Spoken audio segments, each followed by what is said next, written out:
Hello there, and thank you for taking time out with Twinpossible. Today I just want to talk a little bit about infertility and what it does to a woman. Now, if you're watching this and you are dealing right now with infertility, my heart and soul goes out to you more than you can imagine. And because I've been there, done that, and you may say, well, she's got to bring 5 beautiful children into the world. And I hate when people say that because, you know what, it doesn't mean that I didn't struggle, and I'm not trying to say that it's worse or even close to as bad as empty arms, which is not having had one child and desiring so badly, because I'm not saying that. A lot of people argue that. Secondary infertility is terrible, it's emotional, it's gut-wrenching, but I still do give props. I think everybody deserves to be a mother whom desires to be and deserves to be, and I really don't think that it's fair that they don't have a child.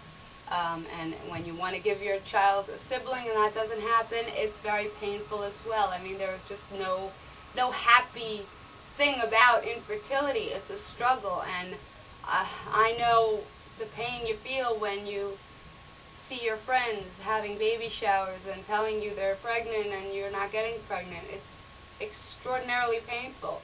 I remember, honestly, skipping a couple of baby showers. I remember one, they had some alcoholic beverages, and I kind of got overly tipsy because I really just wanted to wash away the pain and get the hell on out of there.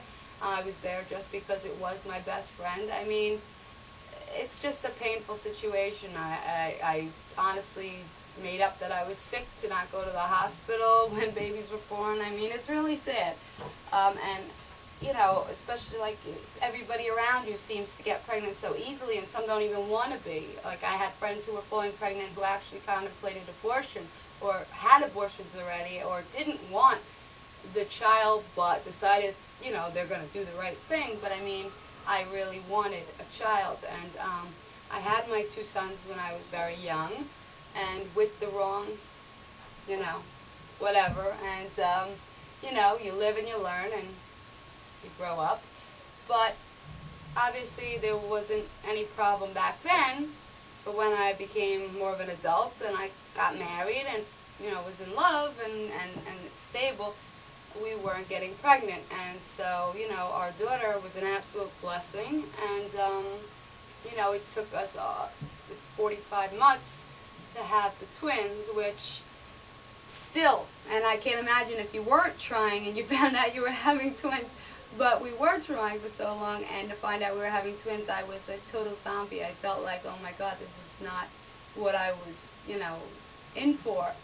Maybe if I didn't have any other kids, that might have been different, or if I was a little younger, especially if my husband was a little bit younger, because he already felt like a grandpa, and I kind of like was the one behind it going, you know, there's such a large age gap between my son and my daughter that I just felt like, especially if I could be a girl, I was, you know, rooting for it because I always wanted a sister. But, you know, whatever was a blessing. But she seemed lonely, and there was such a large age gap. There was nothing really, you know, there's never been really much going on there except when she was a little baby. But, you know, my son has activities and everything that he does. But, you know, so she was kind of left out, and almost like an only child. And they say, like, after, like, 5 years that it's almost like having an only child. So I really wanted to, you know, jump in there and hurry up. But it wasn't happening, you know. It wasn't meant to be to happen. And there were cycles that had to be canceled because of the high risk of multiples. And there were cycles that didn't produce any eggs. And there was time that I had to take off for sanity reasons. But I was always there with my pregnancy tests and my pre-seed and my ovulation predictive tests, so I was really always trying any times we were off, and we were about to throw in the towel, and then I find out I have 2 when I had the least amount of good eggs the entire time, which is quite ironic.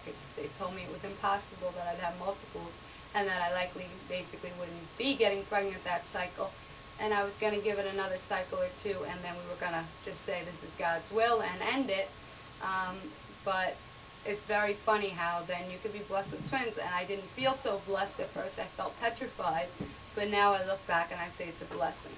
And so I just want all of you to have some hope that even if the struggle takes years of your life, I think that infertility honestly makes you a more appreciative parent, a better parent, definitely a stronger person.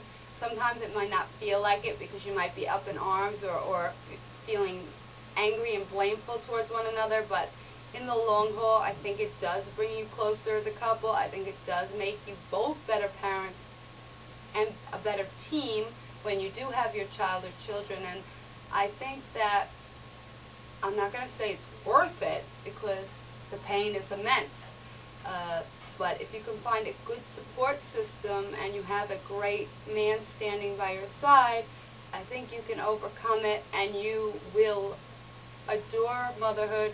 You'll cherish it more than any other person alive, more than any of your friends who didn't have to go through the struggle, and you will just be an amazing parent. And your child will be very lucky, lucky, lucky to have you. And I just want to offer up hope through my own story. I mean, it took me over 4 years to have my daughter, and then it took me that long to have, almost that long to have these girls. And to think about never having another child is kind of sad, or never peeing on a stick again, or, you know, going in that 2-week wait again. It's kind of sad, but, you know, I think we're at the end of our rope. I don't think there's anything meant to be. If God were to say otherwise, so be it. You know, every child's a blessing, but all I got to say is that I understand the feeling about people around you getting pregnant and you're not. I understand the loss you feel in your heart, the ache, the grief. It's like you're almost grieving a child that never was.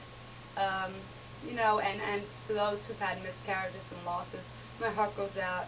I've had miscarriages, and I even lost my son at 10 years old, almost 10, not quite 10, but I'm so sick of saying 9.5 that I say 10 now.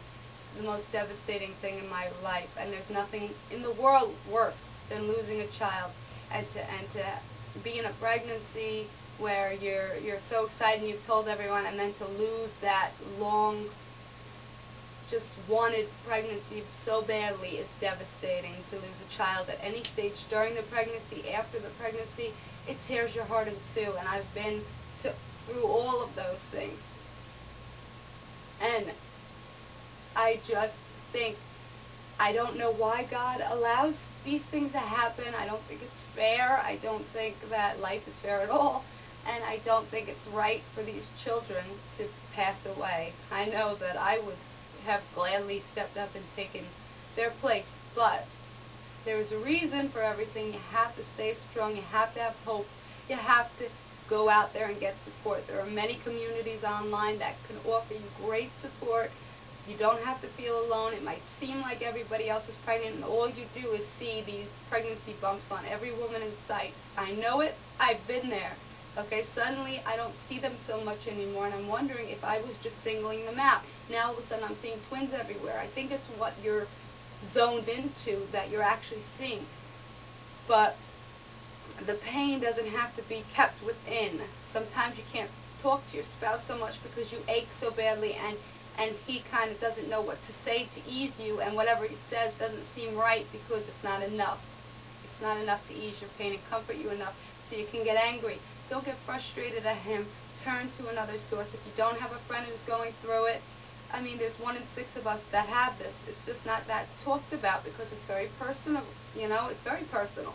And I've met many people who have gone through these problems since I've had the twins. They open up about the subject and, you know, are candid with me. And it's amazing how many people out there suffer.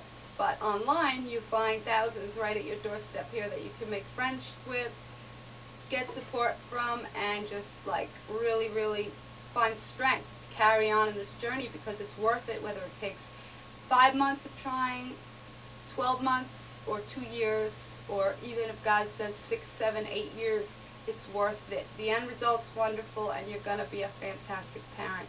I just wanted you to know that I'm on your side. If ever you need a support system or resources to go to, please feel free to contact me at contact@twinpossible.com and ask Shelly or talk to Shelly, that's me, in any way you wish, because I'll be here forever and I'll never forget my journey.